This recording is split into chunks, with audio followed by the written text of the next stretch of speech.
জনগণকে সঙ্গে নিয়ে একটি প্রতিনিধিত্বশীল পার্লামেন্ট গঠন করবে বিএনপি, বললেন মির্জা ফখরুল ইসলাম আলমগীর। ৫ আগস্টের পর দেশে কালো শক্তির উত্থান হচ্ছে, মন্তব্য রুহুল কবির রিজভীর।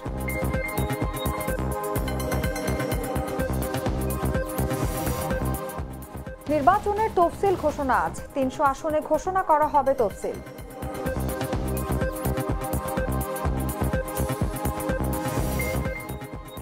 বিভিন্ন দেশের ধনীদের জন্য $10 লাখ গোল্ড কার্ড ভিসা চালু করলেন ট্রাম্প।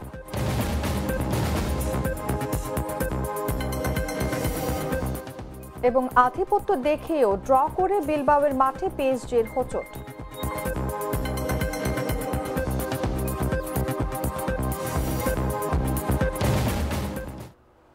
এতক্ষণ শুনছিলেন সংবাদ শিরোনাম। দর্শক, আমন্ত্রণ দুপুর ১টার সংবাদে। সঙ্গে আছি আমি অনুভা বিশ্বাস। Treat chocolate, treat moment, sweet moment. চলে যাচ্ছি বিস্তারিত খবরে। ক্ষমতায় গেলে জনগণকে সঙ্গে নিয়ে একটি প্রতিনিধিত্বশীল পার্লামেন্ট গঠন করবে বিএনপি বলে জানালেন বিএনপির মহাসচিব মির্জা ফখরুল ইসলাম আলমগীর। বৃহস্পতিবার সকালে রাজধানীর কৃষিবিদ ইনস্টিটিউটে বিএনপির দেশ করার পরিকল্পনা অনুষ্ঠানে এই কথা বলেন তিনি। আমরা সুযোগ পেয়েছি যে আজকে জনগণকে সঙ্গে নিয়ে আমরা বাংলাদেশে এমন একটি প্রতিনিধিত্বশীল পার্লামেন্ট গঠন করব, যে পার্লামেন্ট বাংলাদেশের একটা নতুন দিগন্তের দিকে নিয়ে যাবে এবং তার নেতৃত্বে থাকবেন আমাদের নেতা জনাব তারেক রহমান। প্রিয় বন্ধুগণ, সকলের বৃন্দ, আমি একটা জিনিসের অভাব আজকে খুব লক্ষ্য করছি। আমি আপনাদের মধ্যে স্বতঃস্ফূর্ততার খুব অভাব দেখছি। কিছু মনে করবেন না, সবাই কেমন যেন বকডাউন হয়ে আছেন নির্বাচন নিয়ে। বোধহয় আপনাদের মধ্যে যেটা আশা করি আমরা, যে আপনারা 15 বছর লড়াই করেছেন, তারও আগে স্বৈরাচারের লড়াই করেছেন। আজকে এই লড়াইটা কিন্তু সবচেয়ে গুরুত্বপূর্ণ লড়াই। এই লড়াই সবচেয়ে কঠিন লড়াই, যে কথা আমার নেতা বলেছেন। এই লড়াই আজকে আপনাকে পেছনের একটা টেনে নিয়ে যাওয়ার শক্তি, সেই শক্তির বিরুদ্ধে আজকে আপনাকে সামনের দিকে নিয়ে যাওয়ার শক্তিকে জয়যুক্ত করতে হবে। ৫ আগস্টের পর দেশে কোনো কালো শক্তির উত্থান হচ্ছে কিনা তা নিয়ে সংশয় প্রকাশ করলেন বিএনপির সিনিয়র যুগ্ম মহাসচিব রুহুল কবির রিজভী। বৃহস্পতিবার সকালে রাজধানীর কৃষিবিদ ইনস্টিটিউটে বিএনপির দেশ করার পরিকল্পনা অনুষ্ঠানে একথা বলেন তিনি। রাজশাহী ইউনিভার্সিটির এক শিক্ষক তিনি বলেছেন যে বেগম রোকেয়া ছিলেন কাফের এবং মুরতাদ। এত ব্যথিত হয়েছে এটা পড়ে। এবং তিনি যদি অন্য কোনো ধর্মীয় সাবজেক্টের টিচার হতেন তা এক কথা ছিল। তিনি ফিজিক্সের টিচার, যিনি বিজ্ঞান পড়ান, তিনি এত বিজ্ঞান বিরোধী কথা বলতে পারলেন। একজন মহিষী মহিলা, যে মুসলিম নারী সমাজকে যিনি আলোক দেখিয়েছেন, আলোর পথ দেখিয়েছেন, অগ্রগতির দিকে ধাবিত করেছেন, তার সম্পর্কে ফিজিক্সের একজন শিক্ষক একথা বললেন কি করে? এটা চিন্তা করা যায়। ৫ই আগস্ট আমরা মুক্ত হয়েছি এক ভয়ঙ্কর দানবীয় ফ্যাসিবাদের পতনের মধ্যে দিয়ে। কিন্তু এই পতনের মধ্যে দিয়ে মুক্ত হওয়ার পরে ভেতরে কোনো অন্ধকার, কোনো অন্ধ কালো শক্তির উত্থান ঘটছে কিনা এটা নিয়ে আমার খুব সংশয় তৈরি হয়। আসন্ন ত্রয়োদশ জাতীয় সংসদ নির্বাচন ও জুলাই জাতীয় সনদ বাস্তবায়নে গণভোটের তফসিল ঘোষণা করা হবে আজ। বৃহস্পতিবার সন্ধ্যা ৬টার পর প্রধান নির্বাচন কমিশনার তফসিল ঘোষণা করবেন। বুধবার আগারগাঁও নির্বাচন ভবনে নির্বাচন কমিশনের সিনিয়র সচিব আক্তার আহমেদ এই তথ্য জানান। ইসি সচিব এ বিষয়ে বলেন, বৃহস্পতিবার ৩০০ আসনে তফসিল ঘোষণা করা হবে। সন্ধ্যা ৬টার পর প্রধান নির্বাচন কমিশনার জাতির উদ্দেশ্যে ভাষণ দেবেন এবং তফসিল ঘোষণা করবেন। তফসিল ঘোষণার আগে রাষ্ট্রপতি মোহাম্মদ শাহাবুদ্দিনের সাক্ষাৎ করেছে প্রধান নির্বাচন কমিশনার এএমএম নাসির উদ্দিনের নেতৃত্বাধীন ৫ সদস্যের প্রতিনিধি দল। বুধবার দুপুরে রাষ্ট্রপতির সঙ্গে সাক্ষাতে ভোটের অগ্রগতি তুলে ধরেন প্রধান নির্বাচন কমিশনার। ত্রয়োদশ জাতীয় সংসদ নির্বাচন সুষ্ঠু ও অর্থবহ করতে প্রয়োজনীয় সহযোগিতার আশ্বাস দিয়েছেন রাষ্ট্রপতি মোহাম্মদ শাহাবুদ্দিন।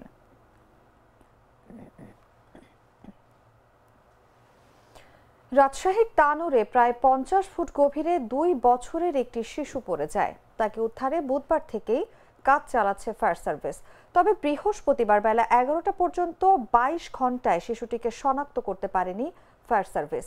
তানোর উপজেলা ফায়ার সার্ভিসের স্টেশন ম্যানেজার আব্দুর রউফ বলেন, ফায়ার সার্ভিস এরই মধ্যে 45 ফুট গর্ত করেছে, তবে শিশুটিকে শনাক্ত করা যায়নি। আরও 38 ফুট নিচে কিছু একটা অনুভূত হয়েছে, তবে সেটি শিশু সাজিদ কিনা সেটা এখনো নিশ্চিত হওয়া যায়নি। এদিকে এক্সকাভেটর চালকরা জানান, মাটির যে গভীরে কিছু অনুভূত হচ্ছে ওই পর্যন্ত কাটতে আজ বিকেল পর্যন্ত সময় লাগবে।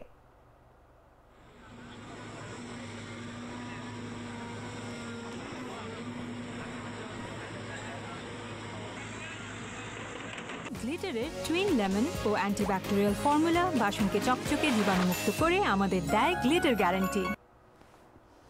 ফরিদপুরের আলফাডাঙ্গায় পরীক্ষা কেন্দ্রে প্রবেশে বাধা দেয়াকে কেন্দ্র করে রামদাহাতে কলেজ ক্যাম্পাসে প্রকাশ্যে মহড়া চালিয়েছেন এক যুবক। ডিগ্রি প্রথম বর্ষের পরীক্ষা চলাকালে আলফাডাঙ্গা আদর্শ কলেজে এই ঘটনা ঘটে। সিসিটিভিতে ধরা পড়া এই ঘটনায় আতঙ্কিত কলেজের শিক্ষক শিক্ষার্থীরা। ফরিদপুর জেলা প্রতিনিধি NKB নয়নের তথ্যচিত্রে বিস্তারিত জাগো ডেস্ক রিপোর্টে। ফরিদপুরের আলফাডাঙ্গায় পরীক্ষা কেন্দ্রে প্রবেশে বাধা দেয়ায় দেশীয় অস্ত্র হাতে প্রকাশ্যে মহড়া দিয়ে কলেজের অধ্যক্ষ সহ শিক্ষক কর্মচারীদের ভয়ভীতি প্রদর্শন করেছেন এক যুবক। মঙ্গলবার কামার গ্রামের আলফাডাঙ্গা আদর্শ কলেজে ডিগ্রি প্রথম বর্ষের পরীক্ষা চলাকালীন এ ঘটনা ঘটে। পুরো ঘটনাটি কলেজের সিসি ক্যামেরায় ধরা পড়ে। ভিডিওতে দেখা যায় একটি মোটরসাইকেলে 2 যুবক কলেজে প্রবেশ করেন। পেছনে বসা আল সাদ হাতের রামদা উঁচিয়ে ভবনের দিকে এগোতে থাকলে শিক্ষার্থীরা আতঙ্কে ছোটাছুটি শুরু করেন। কিছুক্ষণ পর তিনি ভবনের ভেতরে ঢুকে পুনরায় বাইরে চলে যান।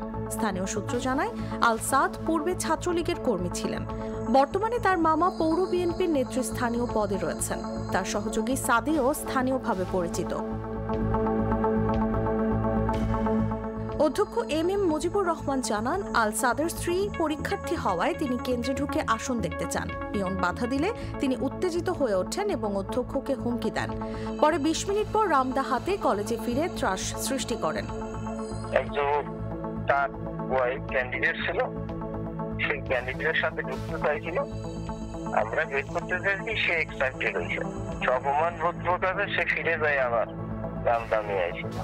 এবারে পরে মুসলেকা দিয়ে সে গেছে। অন্য ব্যক্তিবৃন্দরা এসে মার্কস দেওয়ার পর মুসলেকা দিয়ে গেছে। ঘটনার পর ইউএনও ও পুলিশকে জানানো হয়, তবে এর আগেই যুবক পালিয়ে যান। এই ঘটনায় স্থানীয় বিএনপি নেতারা কলেজে এসে দুঃখ প্রকাশ করেন এবং আল সাদ তাদের মাধ্যমে মুসলেকা দেন। মুসলেকা বা এই জাতীয় কোনো ঘটনা আমি শুনি। আমি তো আপনারা যে বলতেছেন কি রয়েছে না, যে পরে আমিও শুনি এই বিষয়টা হতে পারে কিছু, আমি আসলে ভালো জানি না ভাই। ওসি মোহাম্মদ হাসনাত এ বিষয়ে বলেন, লিখিত অভিযোগ পেলে আইনগত ব্যবস্থা নেওয়া হবে।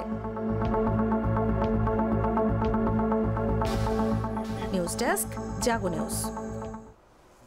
পঞ্চগড়ে চলতি শীত মৌসুমে সর্বনিম্ন তাপমাত্রা রেকর্ড হয়েছে। তেঁতুলিয়া উপজেলা সহ জেলার বিভিন্ন এলাকায় বয়ে চলেছে মৌসুমের প্রথম মৃদু শৈত্যপ্রবাহ।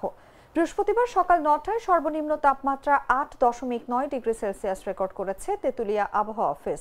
তবে রাতের তাপমাত্রা কমলেও বেড়েছে দিনের তাপমাত্রা। সর্বোচ্চ তাপমাত্রা রেকর্ড করা হয় 28.2 ডিগ্রি সেলসিয়াস। রাতের তাপমাত্রা কমে যাওয়ায় শীতের প্রকোপ বৃদ্ধি পেয়েছে। তবে অন্য দিনের মতো বৃহস্পতিবারও ভোরের দিকেই সূর্যের দেখা মেলে। ভোর থেকে হালকা কুয়াশা থাকলেও সকালে ঝলমলে রোদ ছড়িয়ে পড়লে কমতে থাকে শীতের তীব্রতা। প্রতিদিন বিকেলের পর থেকে উত্তরের হিমেল বাতাস আর হালকা থেকে মাঝারি কুয়াশার কারণে কনকনে শীত অনুভূত হচ্ছে।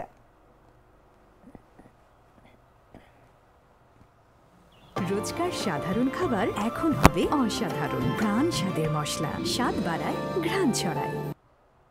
জানাবো আন্তর্জাতিক সংবাদ।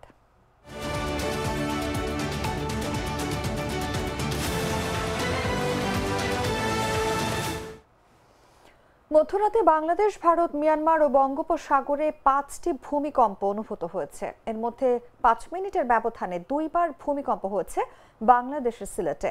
বুধবার রাত 2:20:31 প্রথমবার ভূমিকম্প অনুভূত হয়। এরপর 2:25:14 দ্বিতীয়বার ভূমিকম্প হয়।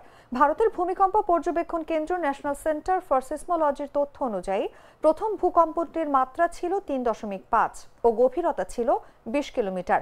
পরেরটির মাত্রা ছিল 3.3 এবং এর গভীরতা ছিল 30 কিলোমিটার। এদিকে রাত 3:38:36 বঙ্গোপসাগরে ভূমিকম্প আঘাত হানে। রিক্টার স্কেলের মাত্রা ছিল 4.3, এর গভীরতা ছিল 15 কিলোমিটার। আবার রাত 2:54:03 মিয়ানমারে 3.7 মাত্রার ভূমিকম্প আঘাত হানার খবর জানায় ভারতের ভূমিকম্প পর্যবেক্ষণ কেন্দ্র। ভূমিকম্পের উৎপত্তি স্থল ছিল মিয়ানমারের উত্তর মান্দালয় থেকে 6 কিলোমিটার দূরে। তাছাড়া রাত 4:11 ভারতের মণিপুর রাজ্যের উখরুলে 3.4 মাত্রার ভূমিকম্প হয়।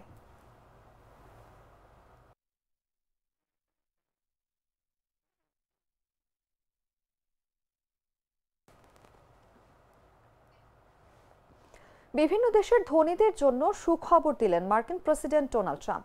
তিনি $10 লাখ গোল্ড কার্ড অভিবাসন ভিসা চালু করেছেন। বিদেশি ধনীদের মধ্যে যারা কমপক্ষে $10 লাখ খরচ করতে পারবেন তাদের খুব দ্রুত মার্কিন ভিসা দেবে যুক্তরাষ্ট্র। বুধবার সামাজিক যোগাযোগ মাধ্যম ট্রাম্প বলেন, এই কার্ড সকল যোগ্য ও যাচাইকৃত ব্যক্তির জন্য নাগরিকত্বের সরাসরি পথ। মার্কিন কোম্পানিগুলো অবশেষে তাদের অমূল্য প্রতিবাদের ধরে রাখতে পারবে। এই প্রকল্পের অফিসিয়াল ওয়েবসাইট অনুযায়ী চলতি বছরের শুরুতে ট্রাম্পের ঘোষণা করা এই ট্রাম্প গোল্ড কার্ড হলো এমন একটি মার্কিন ভিসা যা তাদেরকেই দেয়া হয় যারা প্রমাণ করতে পারবে যে তারা যুক্তরাষ্ট্রকে যথেষ্ট সুযোগ সুবিধা দিতে পারবে। তবে এই গোল্ড কার্ড এমন এক সময় দেওয়ার ঘোষণা এলো যখন ওয়াশিংটন তাদের অভিবাসন নিয়ে নানা রকম কড়াকড়ির ব্যবস্থা করেছে।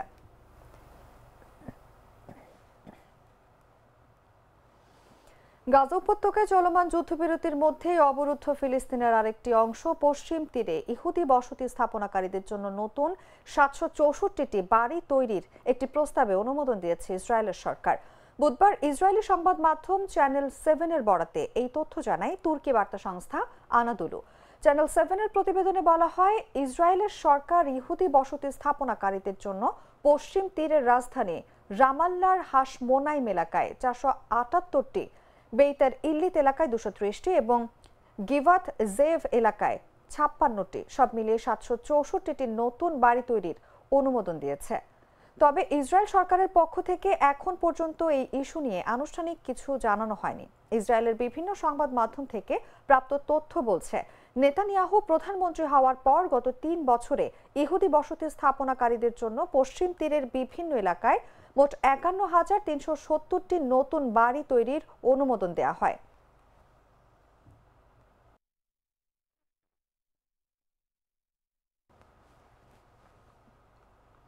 সংবাদ শেষ করব খেলার খবর জানিয়ে।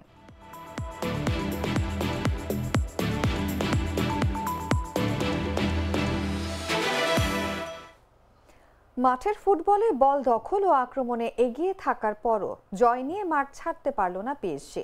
ম্যাচের 2 অর্ধে বেশ আধিপত্য দেখিয়েও অ্যাথলেটিক বিলবাওয়ের বিপক্ষে ড্র নিয়ে ছাড়তে হয়েছে মাঠ। বুধবার চ্যাম্পিয়ন্স লিগে প্রতিপক্ষের মাঠ সান মেমেসে খেলতে নেমে আধিপত্য দেখিয়েও গোলশূন্য ড্র করেছে লুইস এনরিকের দল। কেবল প্রথমার্ধেই 9টি শট নেয় গতবারের ট্রেবল জয়ীরা, কিন্তু লক্ষ্যে ছিল মাত্র একটি। বিরতির পর কিছুটা গুছিয়ে আক্রমণ করা শুরু করে ফরাসি ক্লাবটি, কিন্তু গনসালো রামোস ও ফাবিয়ান রুইজরা দলকে কাঙ্ক্ষিত জয় এনে দিতে ব্যর্থ হন। সব প্রতিযোগিতা মিলিয়ে শেষ 3 ম্যাচে এই নিয়ে 2বার পয়েন্ট হারালো প্যারিসের দলটি। লিগ 1-এর শীর্ষস্থান হারিয়েছে গত মাসের শেষ ম্যাচে মোনাকোর বিপক্ষে হেরে।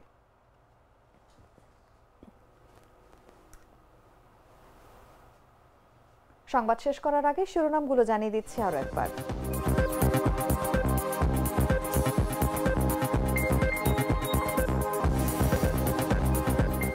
জনগণকে সঙ্গে নিয়ে একটি প্রতিনিধিত্বশীল পার্লামেন্ট গঠন করবে বিএনপি, বললেন মির্জা ফখরুল ইসলাম আলমগীর।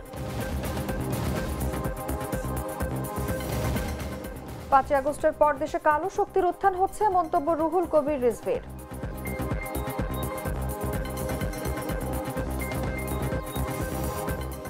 নির্বাচনের তফসিল ঘোষণা আজ, 300 আসনে ঘোষণা করা হবে তফসিল।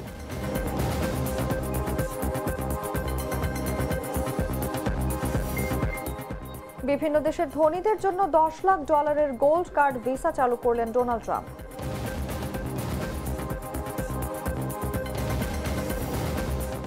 এবং আধিপত্য দেখিয়েও ড্র করে বিলবাওয়ের মাঠে পিএসজির হোঁচট।